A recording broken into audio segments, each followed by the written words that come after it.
Hello dear student, আজকের আলোচনাটি খুবই গুরুত্বপূর্ণ এবং এই আলোচনাটি অবশ্যই সপ্তম শ্রেণী থেকে যত দূর পর্যন্ত পড়াশোনা আছে সবার জন্য কাজে লাগবে।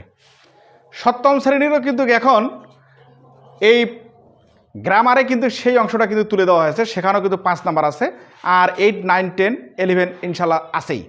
আজকে যেটি আলোচনা করবে সেটি হচ্ছে ন্যারেশন। এই ন্যারেশন খুবই একটি গুরুত্বপূর্ণ বিষয়। এটি সম্পর্কে আজকে আমরা আলোচনা করব যে ন্যারেশন মানে হচ্ছে উক্তি। ন্যারেশন মানে হচ্ছে উক্তি। তাহলে ন্যারেশন হচ্ছে দুই প্রকার, মনে রাখবেন। ন্যারেশন হচ্ছে দুই প্রকার, একটা হচ্ছে ডিরেক্ট আর একটা হচ্ছে ইনডিরেক্ট। তাহলে ডিরেক্ট ন্যারেশন এবং ইনডিরেক্ট ন্যারেশন। এই ডিরেক্ট ন্যারেশনটা মনে রাখবেন, ডিরেক্ট ন্যারেশনটা দুইটি অংশে বিভক্ত। একটা হচ্ছে রিপোর্টেড ভার্ব আর একটা হচ্ছে রিপোর্টেড স্পিচ।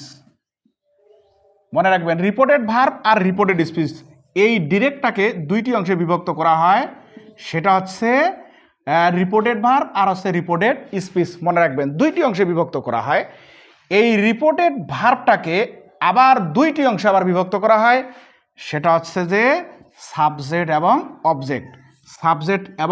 অবজেক্ট। তার মানে এখানে থাকবে বক্তা আর এখানে থাকবে শ্রোতা। আর রিপোর্টেড স্পিচের মধ্যে থাকবে সাবজেক্ট, ভার্ব এবং অবজেক্ট।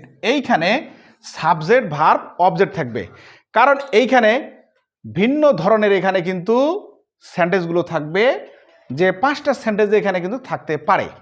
তাহলে এখানে আমরা লক্ষ্য করি যে রিপোর্টেড স্পিচের মধ্যে থাকবে যে ইনভার্টেড কমা ক্লোজের মধ্যে, এটা হচ্ছে ইনভার্টেড কমার মধ্যে থাকবে, ইনভার্টেড কমা ক্লোজের মধ্যে থাকবে এই রিপোর্টেড স্পিচটা, এবং রিপোর্টেড ভার্বের মধ্যে থাকবে, মনে রাখবেন এইখানে কমার মধ্যে থাকবে, শুধুমাত্র কমা। ক্লিয়ার? তাহলে আমরা নেক্সট ফর একটা এক্সাম্পলে যেতে পারি। He said to me comma I am ill, inverted comma close. এখানে তাহলে লক্ষ্য করা যায় যে এটা কমার মধ্যে আছে, তাহলে অবশ্যই এটা হচ্ছে রিপোর্টেড ভার্ব। এই রিপোর্টেড ভার্বের দুইটি অংশ, একটা হচ্ছে সাবজেক্ট, একটা হচ্ছে অবজেক্ট। এই সাবজেক্ট এখানে হি অথবা যে কোনো নাম থাকতে পারে, আর এখানে অবজেক্ট হিসাবে থাকতে পারে, তার মানে এখানে হচ্ছে বক্তা আর এখানে হচ্ছে শ্রোতা। তাহলে আমরা এখানে দিলাম বক্তা আর এখানে দিলাম শ্রোতা। ক্লিয়ার? তাহলে এখানে হচ্ছে কি শ্রোতা, তাহলে বক্তা এবং শ্রোতা। এরপরে যে রিপোর্টেড স্পিচের মধ্যে থাকবে ইনভার্টেড কমা ক্লোজের মধ্যে যে অংশটা থাকবে সেটার নাম হচ্ছে রিপোর্টেড স্পিচ। এখানে সাবজেক্ট, ভার্ব এবং অবজেক্ট, আমি আগেই বলে দিয়েছি যে এখানে ভিন্ন ধরনের এখানে কিন্তু সেন্টেন্স থাকতে পারে।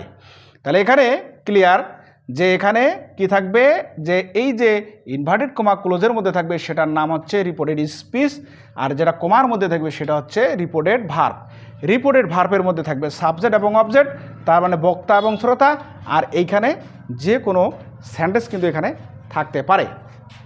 তাহলে আজকের এই আলোচনাটি খুবই গুরুত্বপূর্ণ, কারণ ন্যারেশনের ভিত্তি যদি আমরা না বুঝি তাহলে আমরা ন্যারেশন করতে পারবো না। ক্লিয়ার?